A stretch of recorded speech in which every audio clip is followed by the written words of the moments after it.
The ideas expressed in the following presentations are those of the speakers and do not necessarily reflect the views of ACI or its committees.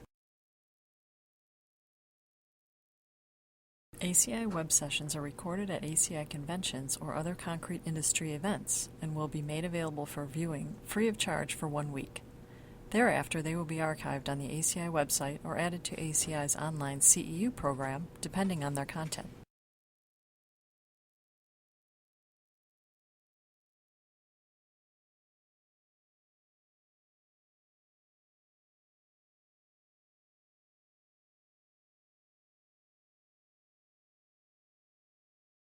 The question many times comes up about what is really high performance.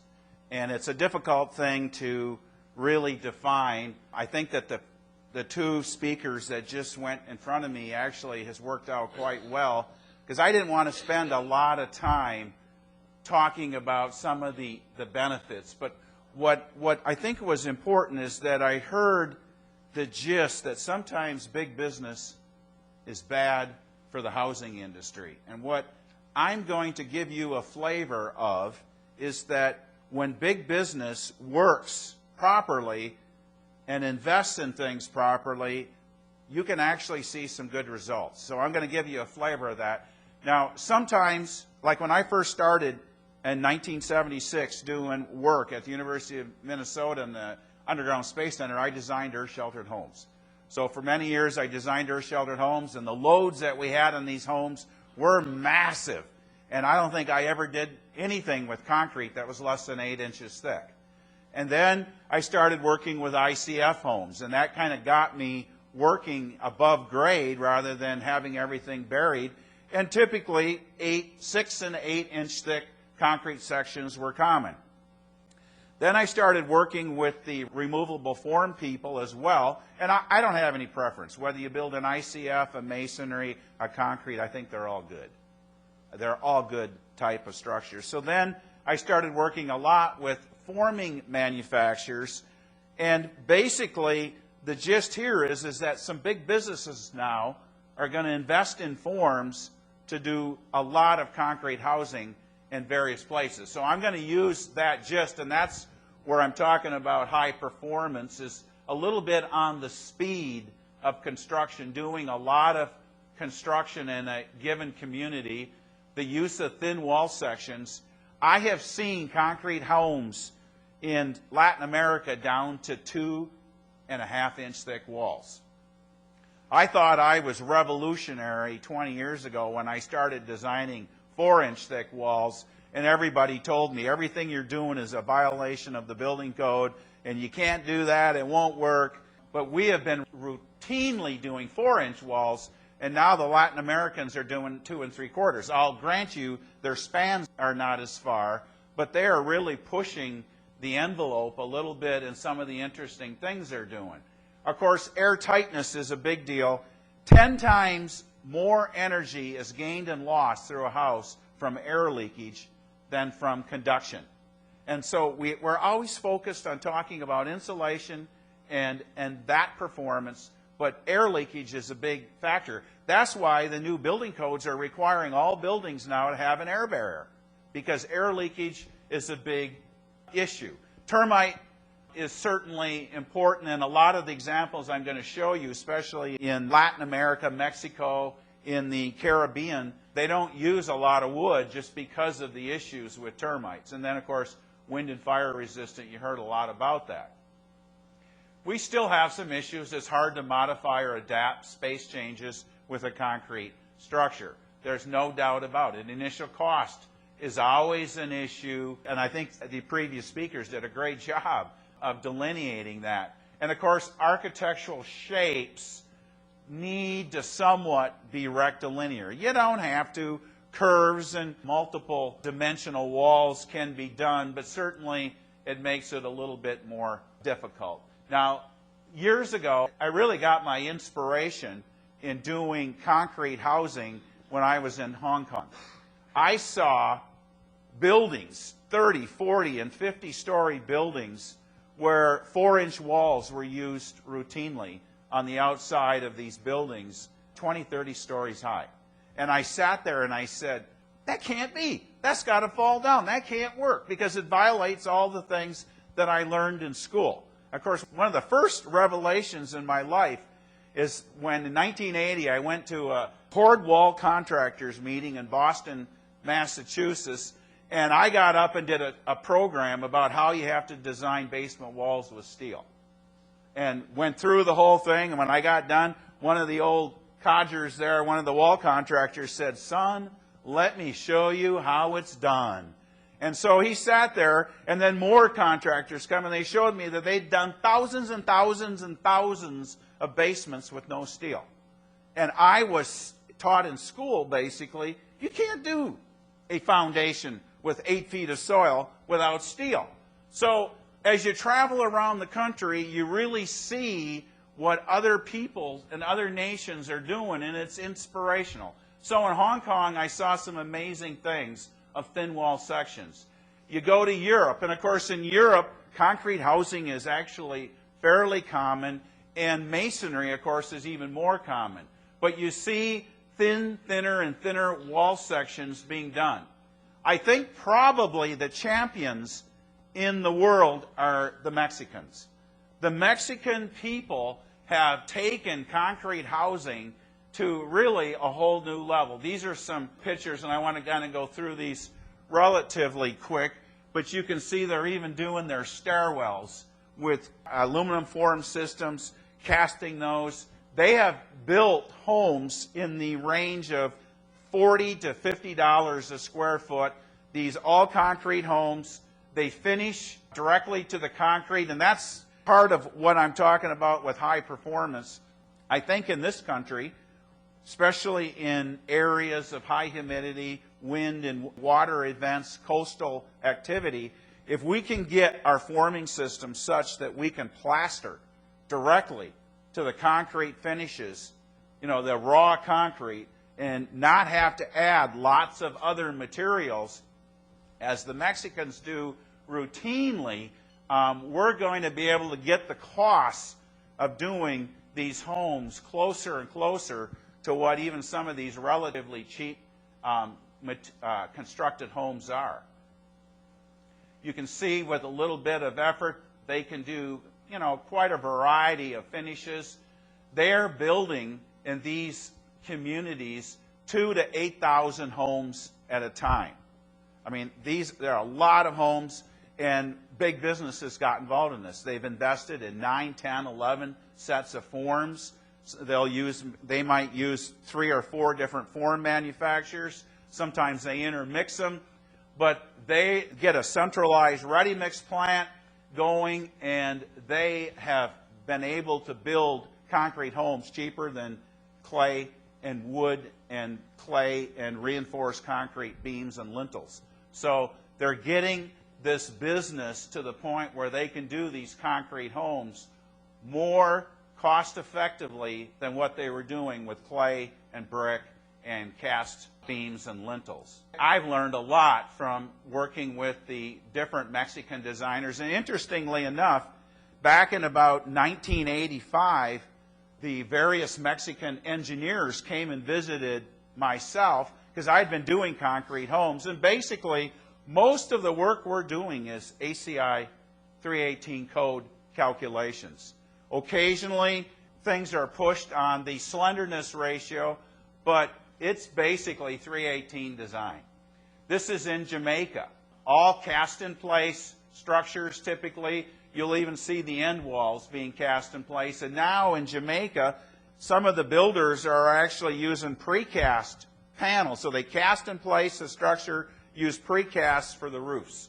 And so essentially they're all concrete homes. The Philippines has been very active. They're probably approaching the scale of Mexico in building concrete homes, multiple homes in some of these units. And typically these particular units will have cast-in-place concrete, precast roofs, and then they'll use metal or some other type of fairly durable material on top, building homes in large scale.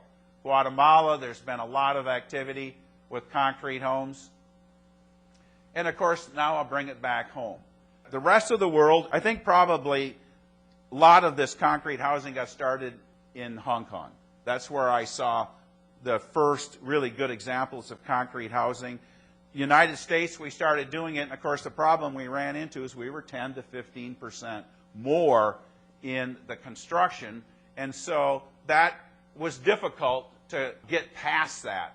But other countries have come now and they fine-tuned a lot of things that we're doing. But what I'd like to do now, and these are actually in the Kansas City area.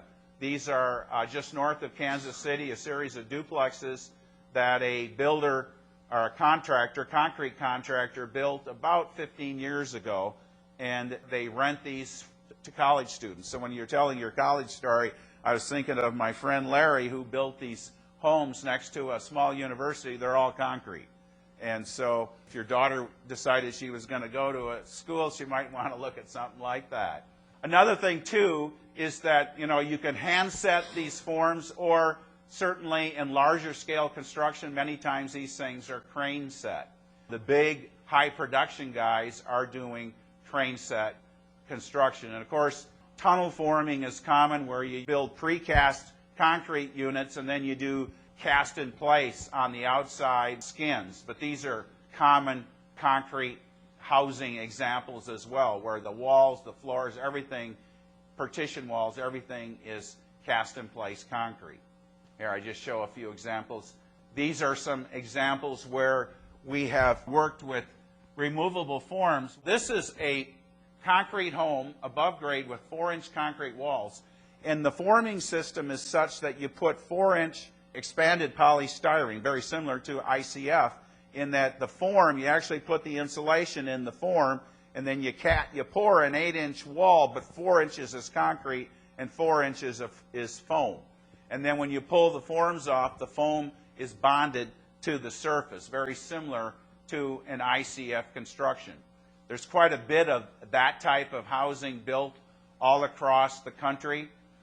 Typically with spans, once you get more than about 12 feet in most concrete homes, rather than going with a 4-inch internal wall, we'll probably have to get up to a 5.5-inch, because the shear stresses at the supports get high enough.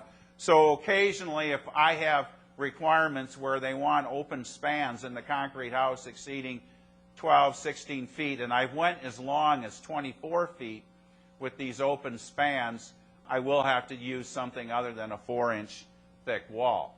Now, basically, in concrete housing, and there's always different kinds of hybrids, this is very typical now in Florida in some communities, where the outside wall, so it's a 1-story house, the outside wall is cast in place concrete. And then the interior core of the structure is all wood frame, and the roof is wood frame construction. Then there are lots of homes where we have cast in place exterior walls, and the interior walls are also 4-inch cast in place. And occasionally they'll do a wood frame wall, maybe where there's bathrooms or where there's a lot of plumbing and stacking. Many times they'll do those in wood rather than do those elements in concrete. And then, of course, there are concrete homes where the floor, the walls, and the roof are all cast in place concrete. So in a way, the whole house is almost like a safe room. Other than being directly adjacent to a window, the whole structure is all cast in place. This is typical of the steel reinforcement in a concrete house with 4 inches of insulation and 4-inch walls. Here you can see the decks. Originally, when I first started doing designs of concrete homes, I typically had 6-inch thick decks. Now I'm routinely, depending on the span, down to 4.5 inches. It's almost like it's a post-tensioned slab, but typically we're still using regular cast-in-place concrete. The wall reinforcement at the top is all internally connected with steel, extremely rigid type connections. Typically we vary, but 3/4 of an inch of cover, number 4, with number 4 horizontal at 8, 32, or 64, kind of depending on the design. Vertical steel, 16 inches on center. Now that was kind of our typical design, vertical steel 16, horizontal steel maybe 24. Now we're doing a lot of structures where we're using meshes. We're not even using steel rod per se. We're using meshes down the center or on the interior exterior face, trying to get even more efficient in our layouts. If you looked at this is a duplex design, and basically it's bearing walls with top and bottom steel, very similar to your classic apartment condominium type construction. Here's an example of a 4-inch thick insulation, 4-inch concrete walls, 1 and 2 story, but this one has a wood frame roof, where a lot of the examples in the Caribbean and in Central America, they do concrete roofs. Electrical, a lot of different ways of doing electrical, but over the years we've kind of developed where we put electrical boxes anchored to ties so they remain in place, and a lot of times the wiring is strung through the concrete wall. This is an example down in a Kansas City project where we use very large dimpled sheeting core under the floor because they're in a slightly fat clay. Where typical homes in this area, the floors lift up. We have this inch dimpled sheeting that we lay down over the subgrade and then cast on top. So it allows the clay to expand and contract a little bit and kept these floors. These are now 15 years old, and they've had virtually no movement in their floor slabs with this technique. Heating systems, hydronic heating systems put into the roof and floor are very common. One thing that is very important, these are some examples of the dimpled sheeting used under these duplex units. Here you can see we're using dimpled sheeting or waterproofing products on our walls. If we're in the ground, very common. It's also common to use polyethylene sheeting in lieu of the dimpled sheeting. There's lots of different ways of doing these things. And you can see some of the dimensions. We don't always have to be rectilinear, although it does add a little to the cost when you start getting curved surfaces. As I think I said earlier, we've done designs up to 24 feet, but notice that here, this is not a 4-inch wall, this is a 6-inch wall. We generally have issues once we get about 16 feet of span where we have to thicken some of the interior walls up at our supports. But typically these are exterior insulation systems with concrete exposed on the interior. Here you can see a good example of the forming. So you've got your well, this is actually with insulation in the center. A lot of the designs we're doing will have 4 inches on the outside of the form, and then we'll have 4 inches of concrete on the inside. The steel design in the roofs is basically classic ACI 318 code analysis. One thing that we've done with some of the forming manufacturers is we actually have these little panels that we created crown molding at the top, and it actually helps the shear capacity of the slabs. These are some pictures of forming, and we're actually forming the roofs. So you can see here we got 4-inch walls. These will be plastered and finished. We got this crown molding that, you can do different colors, but typically that's plastered, and we got concrete ceilings that are typically plastered. Normally on these designs, depending on the span, we put about 1/4 of an inch to 3/8 of an inch camber in the forming system so that over time with creep and a little deflection, these things sit fairly flat. So here you can kind of see a typical construction. We spray, it's called kill, K-I-L-L. We spray that over the ends of the ties so we don't get any bleeding. If we got high humidity or moisture in the environment, we don't get any rust stains through the plaster finish because these plaster finishes are quite thin. This is very common, these precast units, and actually in Mexico, even though they have a concrete house, they call their safe room that little space underneath the stairs, which is kind of in the middle of the house. Here you can see stuccoing is probably the most common finish on the outside of the insulation. Here's an example of moving their HVAC system above the concrete deck, and that particular one had a wood roof. Here you can see the layout of the insulation. Typically, the concretes that we use are self-consolidating concretes, where I'm a big proponent. I remember the first couple projects we did in Mexico, we didn't use self-consolidating concrete. We used about a 4,000-pound mix. A lot of fly ash and slags were using those mixes.